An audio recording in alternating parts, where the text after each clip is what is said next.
Greetings, petrolheads! Welcome back to Automation the Car Company Tycoon Game, and today I'm gonna show you the 1972 Athena SXL3. So yes, the third generation of the very large saloon, and it uses a body that only becomes available in 1972. So even though I like the old body design, I just think this one looks even better, a lot more imposing, and you know, a lot more American, if you will.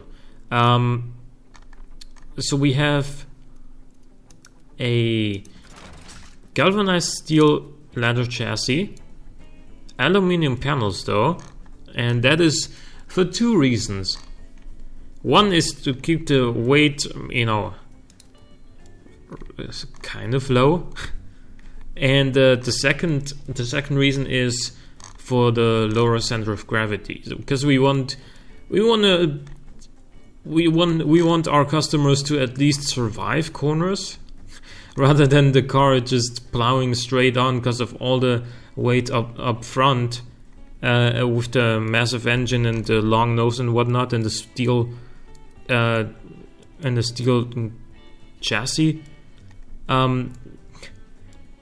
So yeah, that's basically the two reasons for the aluminum panels. And also aluminum is more prestigious than steel. Actually, yeah, that makes three reasons. So yeah, aesthetics, we have two rectangular headlights with a vent underneath, and then we have some chrome between the signature grille and those vents, and we have indicators that are pretty big and go pretty much all the way of this of the very side tips of the front end here. And as you can see, this is actually intended. You can see both indicators, front and rear, when you're looking straight at it from the side, and that is intended for, you know, better visibility and you know, more quote-unquote real-world safety, because if you can always see this car when it's indicating, you know, not only for 1972 that wasn't always the case, and then, you know, it just adds a little bit more to the sort of commanding stance that this thing has. It has a large footprint. It's a really massive car, and in order to ensure everybody knows when you're gonna take a turn, here's the indicator and here's the indicator, even visible from the side.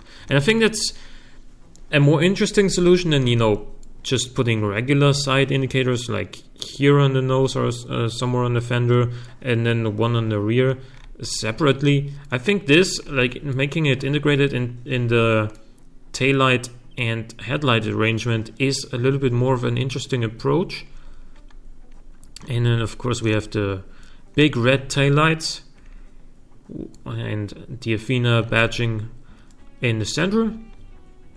Exhausts would of course be somewhere under this chrome bumper, but you know, you can't place anything here. So another attempt at making it onto the American market, contrary to the SL2 and the SM3 that we've seen last time, which would probably be more popular in Europe than America. So rear drive again, and it has pretty much the same engine that the SXL2 had, the 7.2 liter, not really EFI, is not electronic fuel injection, but the 7.2 liter 410 horsepower Colossus V8, crossplane V8. Didn't really see much need of changing it, because, you know, even if it just taking the same engine, cloned it, and then advanced 4 years, what would that give me? One more horsepower, two maybe? Yeah, it's not gonna make a very big difference. We have a 3-speed automatic with an open diff. Yeah, actually not that much wheel spin, but still some, of course. And then a decent 0 to 100 acceleration time. 205's rear, running on medium compound road tires, whatever that is in 1972 compared to modern tires. We have very, very big brakes because we have a very, very big car, of course. And then we have no under tray here, plenty of cooling airflow. 5 seats, because this certainly is big enough to seat 3 people in the rear. And head-made interior, luxury 8-track, power steering, advanced 70s safety. Hydro pneumatic springs are not on this one, more of the progressive springs here. And then again, a comfortable setup with maximum drivability. And this one is, not all that expensive. Compared to, Cadillacs of the time, for example, or other huge luxury cars of the time. And it is quick, though. It is pretty quick.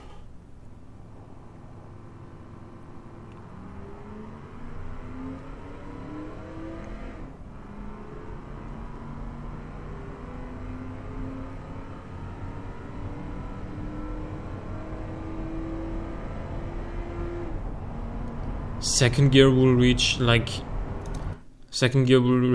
180 kilometers an hour. That's roughly 110 miles an hour. That in second gear, man, it's just gotta love the long gearing of the old cars.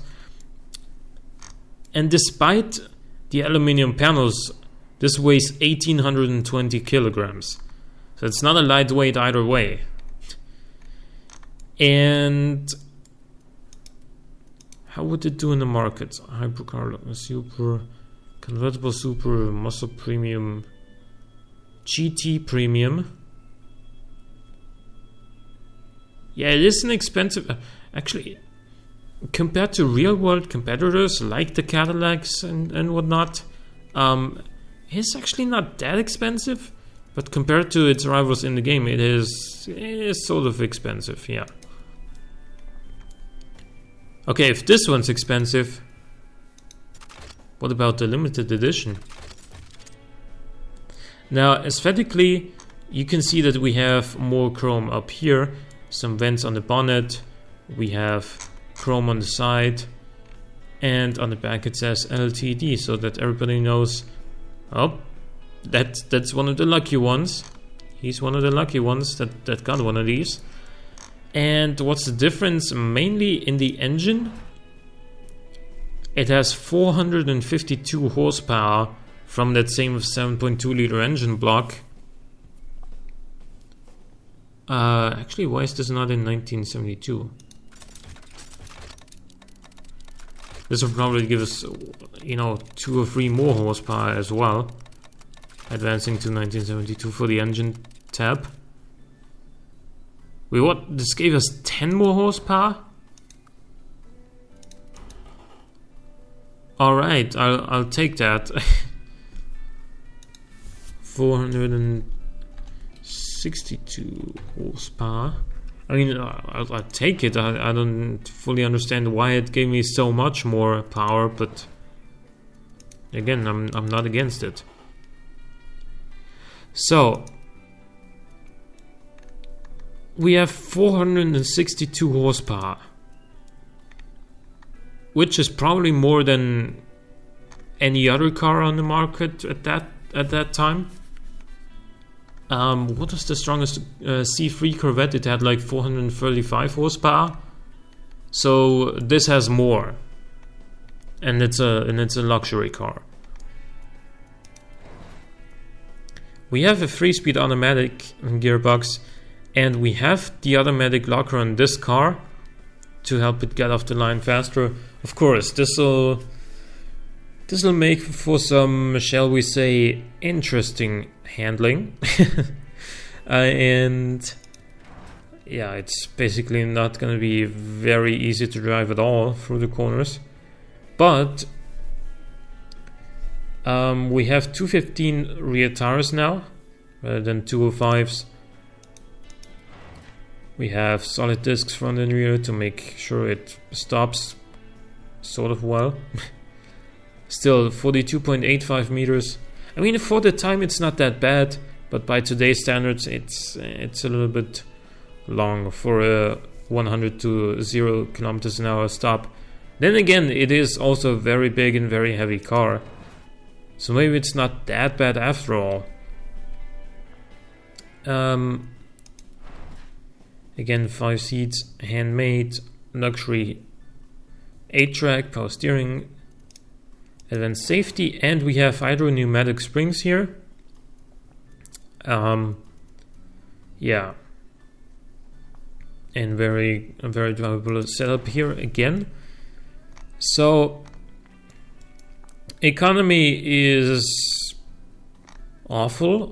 It's one word to describe it, but it doesn't matter yet because the oil crisis is only coming next year. Yeah. Let's see. Let's watch this car accelerate.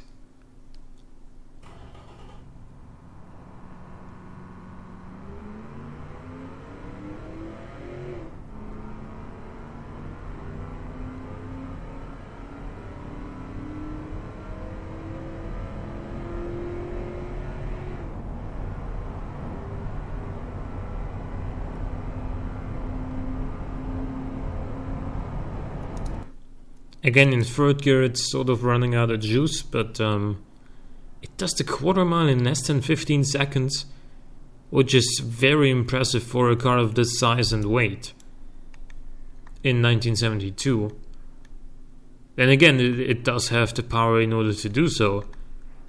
And yeah, with all of that, we decided to limit this thing to, let me check, 350 units. I wasn't sure anymore whether it would be 250 or 350. And yeah, 350 of these limited edition SXL372s are going to be sold. Let me know if in 1972 you would be interested to buy one. And you know what, whether people would rather go for a Cadillac or this one.